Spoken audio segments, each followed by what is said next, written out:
Bismillahirrahmanirrahim. Lecture of Biology for 9th class. Today is our topic of discussion oxidation and reduction reactions. आज जो topic हमने discuss करना है वो है हमारे पास रिडॉक्स रिएक्शन यानी ऑक्सीडेशन एंड रिडक्शन रिएक्शन. इनके बारे में आपने केमिस्ट्री में बहुत डिटेल से पढ़ा है. आपको पता है कि ऑक्सीडेशन और रिडक्शन रिएक्शंस क्या होते हैं. सो हम देखते हैं. हमारे पास लॉस ऑफ इलेक्ट्रॉन्स को हम कहते हैं ऑक्सीडेशन और गेन ऑफ इलेक्ट्रॉन को हम क्या कहते हैं रिडक्शन. फॉर एग्जांपल अब ये आपके पास एक एटम है ए, इसके पास 2 इलेक्ट्रॉन्स हैं, इसने ये 2 इलेक्ट्रॉन्स डोनेट कर दिए तो इसकी क्या हो गई ऑक्सीडेशन. और बी एटम ने ये इलेक्ट्रॉन गेन कर लिए हैं तो इसकी क्या हो गई रिडक्शन. अब जहाँ पे ऑक्सीडेशन का प्रोसेस हो रहा हो वहाँ रिडक्शन का प्रोसेस लाजमी हो रहा होता है, या जहाँ पे रिडक्शन का प्रोसेस हो रहा हो वहाँ पे ऑक्सीडेशन का प्रोसेस लाजमी हो रहा होता है. इसलिए हम इन्हें रिडॉक्स रिएक्शंस का नाम देते हैं. अब हम बायो में रिडॉक्स रिएक्शंस क्यों पढ़ रहे हैं? इस वजह से क्योंकि रिडॉक्स रिएक्शन डायरेक्ट सोर्स है एनर्जी का. ह्यूमन बीइंग या लिविंग ऑर्गेनिजम्स को अपनी लाइफ को कंटिन्यू करने के लिए और प्रोसेसेस को परफॉर्म करने के लिए एनर्जी चाहिए होती है, और वो एनर्जी डायरेक्टली कहाँ से आती है? रिडॉक्स रिएक्शन से वो एनर्जी मिलती है. वो एनर्जी कहाँ से मिलती है? रिडॉक्स रिएक्शन से वो एनर्जी हमें मिलती है. अब हम एक पॉइंट डिस्कस करते हैं. फॉर एग्जांपल हमारे पास ऑक्सीजन है. ऑक्सीजन जो है वो आपके पास सोर्स ऑफ एनर्जी है. कैसे सोर्स ऑफ एनर्जी है?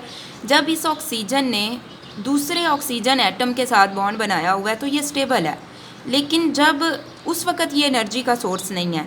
लेकिन जब ये कार्बन या हाइड्रोजन इनमें से किसी के साथ बॉन्ड बना लेता है तो इसके जो इलेक्ट्रॉन्स हैं ना वो अनस्टेबल हो जाते हैं. इसके इलेक्ट्रॉन्स अनस्टेबल हो जाते हैं. अब क्या होता है? फॉर एग्जांपल इसने कार्बन के साथ इस तरह से बॉन्ड बनाया, हाइड्रोजन के साथ इस तरह से बॉन्ड बनाया.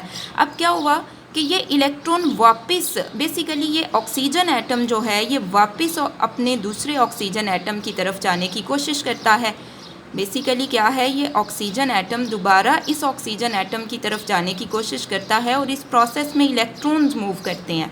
इस प्रोसेस में क्या होता है? इलेक्ट्रॉन्स मूव करते हैं, और जब इलेक्ट्रॉन्स मूव करते हैं ना तो उस वक़्त आपके पास एनर्जी रिलीज़ होती है, और इस एनर्जी को लिविंग ऑर्गेनिज्म यूज़ करते हैं अपनी डिफरेंट लाइफ प्रोसेसेस को कंटिन्यू करने के लिए. फॉर एग्जांपल ग्रोथ के लिए एनर्जी चाहिए होती है, मूवमेंट के लिए चाहिए होती है, रिप्रोडक्शन के लिए एनर्जी चाहिए होती है. अब यहाँ से आपको जो क्वेश्चन आएगा वो आप नोट कर लें. क्वेश्चन आपको आएगा right note on redox reactions. Right note on redox reactions, और इसकी हेडिंग्स क्या बनेंगी वो देख लें.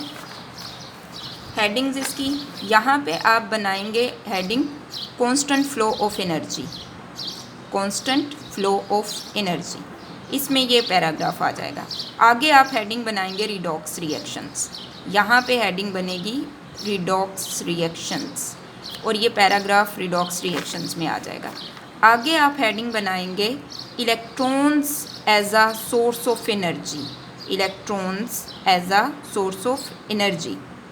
Electron as a source of energy. Okay ji.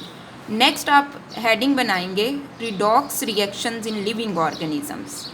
Redox reactions in living organisms. Redox reactions in living organism, और इस हेडिंग में आप ये कंप्लीट लिखेंगे और साथ अपने ये डायग्राम भी ड्रॉ कर लेंगे.